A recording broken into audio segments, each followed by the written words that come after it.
Hello students, I hope you all are fine and safe at your home. Today we'll be talking about Mendel's law of inheritance. Mendel proposed two general laws to consolidate his understanding of inheritance in monohybrid crosses. Today these rules are called as principles or laws of inheritance. The first law or the law of dominance and the second law is law of segregation. Law of dominance states that the characters are controlled by a discrete units called factors, which are now called as genes. These factors always occur in a pair, as we have seen earlier that in case of plant height, a capital T which is dominant and a small t which is recessive. In a dissimilar pair of factors, one member of the pair dominates and the other is recessive. As we have seen earlier that for a plant height we can get capital T and small t, of which capital T dominates, the other small t one. This law is used to explain the expression of only one of the parental characters in a monohybrid cross in F1 and the expression of both in F2. We have previously seen that while crossing a capital T with a small t, in the F1 generation we get all the progenies with capital T and small t. Whereas while self-crossing between capital T and small t and capital T and small t will get 3 tall and 1 dwarf in the F2 generation. So the law of dominance explains the 3:1 proportion of progenies. Next is the law of segregation. Law of segregation is based on the fact that alleles do not show any blending and both the characters are recovered as such in the F2 generation. Though one is not seen at the F1 stage. We have earlier also seen in the experiment done by the Mendel that the recessive trait is not seen in the F1 generation, whereas it reappeared in the F2 stage.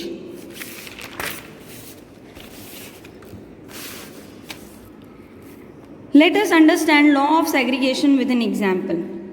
As you all know that the sex chromosome in mother carries X and X, whereas in father it carries X and Y. So one X allele of the zygote comes from the mother while the other comes from the father, so XX forming a girl. Similarly, one X coming from the mother and one Y coming from the father results in a zygote that develops into a boy. So there is 50% segregation in case of alleles. 1X from here, 50% is from mother and 50% is from father. A homozygous parent produces all gametes that are similar, while a heterozygous one produces two kinds of gametes, each having one allele with equal proportion.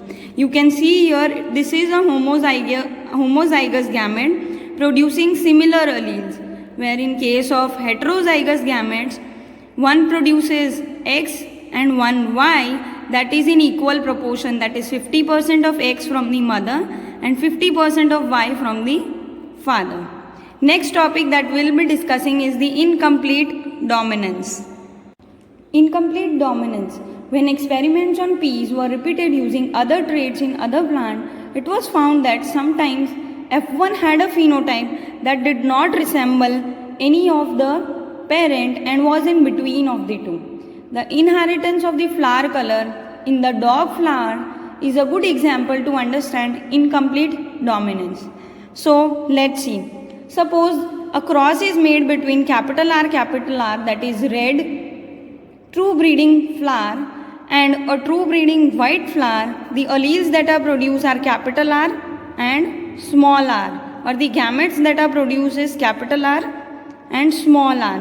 When these two are crossed, all of the progeny will result in capital R and small r, that is heterozygous in nature. Let's see with an Punnett square. This is the Punnett square of F1 generation. You can see capital R is crossed with small r and small r. That will result in capital R, small r, capital R, small r, capital R, small r, and capital R, small r.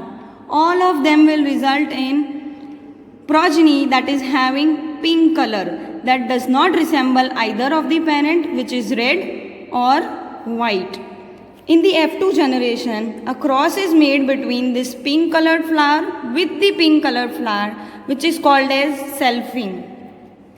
The genotype is capital R, small r, capital R, small r. This results in the gametes produced as capital R, capital R, capital R, small r, capital R, small r, small r, and small r. Let's understand with the help of a Punnett square. Here you can see capital R, small r, capital R, and small r. This is from one parent, this is from another parent. You will see the progenies are capital R, capital R, capital R, small r, capital R, small r, and small r, small r. So the phenotypic ratio is red is to pink is to white. That is capital R, capital R, small r in the ratio of 2 and small r, small r. This is the genotypic ratio. Both these resembles each other in the ratio of 1 is to 2 is to 1. Sometimes the F1 had a phenotype that did not resemble either of the two parents and was in between, as in case we have seen of pink flower that is having the phenotype capital R, small r, which is not present in either of the parent, having capital R, red colored, and small r, white colored. So the question arises is, what is the concept of dominance? Why some allele are dominant and some are recessive? To tackle this question, we must understand what does a gene do. Every gene, as you know, contains the information to express a particular trait. In a diploid organism, there are two copies of genes that appear as a pair of alleles. Now, these two alleles need not always be identical, as in a heterozygous. Any one of them may be different due to some changes that it has undergone, which modifies the information that particular allele contains. This is written here that there are two alleles of a gene. One of them is normal while the other is slightly different due to some changes that it has undergone during a particular event. Now take an example. We'll understand with the help of an example. Consider two alleles for an enzyme. One is the normal one and the other is the modified one. Normal enzyme is responsible for interacting with substrate and producing a product, whereas the modified enzyme could be responsible for the production of three different criteria. First is the normal but less efficient enzyme. Second is a non-functional enzyme. And the third is no enzyme at all.